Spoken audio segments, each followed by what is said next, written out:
Best of 2024. Oh, man. Here we go again, the season 5 finale and holiday spectacular. Look at all that stuff. Oh, God, I can't even remember everything I watched. Look at this great screen. This is pretty much 90% of what we saw this year. It's not everything. It's definitely not everything.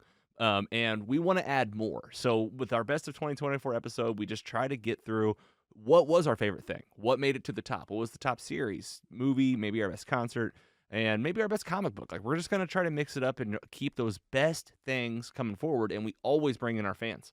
So if this is your time to be like, I want to tell someone about my favorite TV show, I want to tell someone about my favorite movie. What's been funny in the past, too, is we always say, like, it's got to be this year. But people will just reach out and be like, yeah, my favorite movie is Remember the Titans. Yeah. And I'm like, hell yeah. We will share that.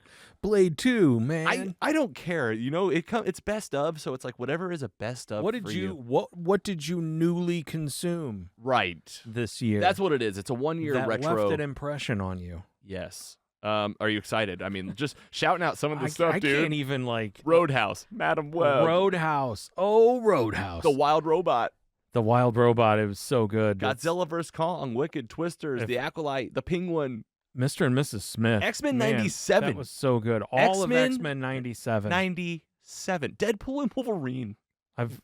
I look at Madam Web down there, and I was like, how did that movie come out this year? I know. I feel like it was a mid-2000s movie. That's how it was. Every time I remember it. 2004. Yeah.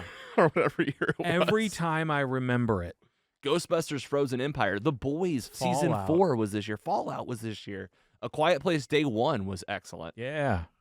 Agatha. Yep. Craven. And then, like I said, not everything's on here. Godzilla and Kong.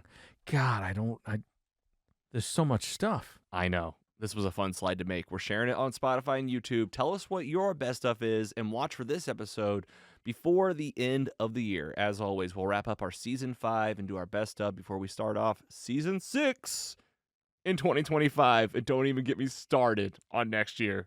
Yeah. It's going to be so fun. Insane. And if you want to know, a lot of stuff. We are sharper than ever, by the way. The website is so good. If you go there and you want to know what is happening in 2025, we've put a tab right in the top menu where you can click and see everything. We haven't even got everything in there, obviously, but most of what's going to happen next year is on the calendar right now.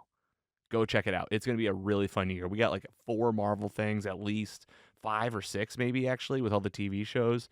And just a lot of fun stuff. So we're at the end of the year. This is when we get into that holiday spirit and a little look back with a little look ahead. Watch for that.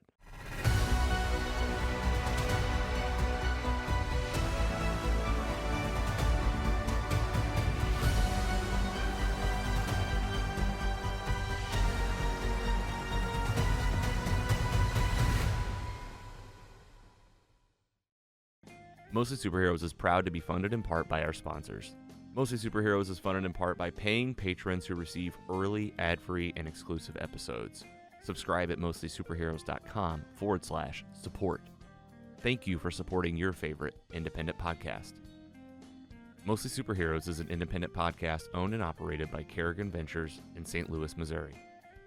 Hosted by Logan Janis, Andy Hunn, and Scott Swearingen. Brand and creative by Carrie Clark Design. Music by Audionautics. Learn more at audionautics.com. Find more at mostlysuperheroes.com.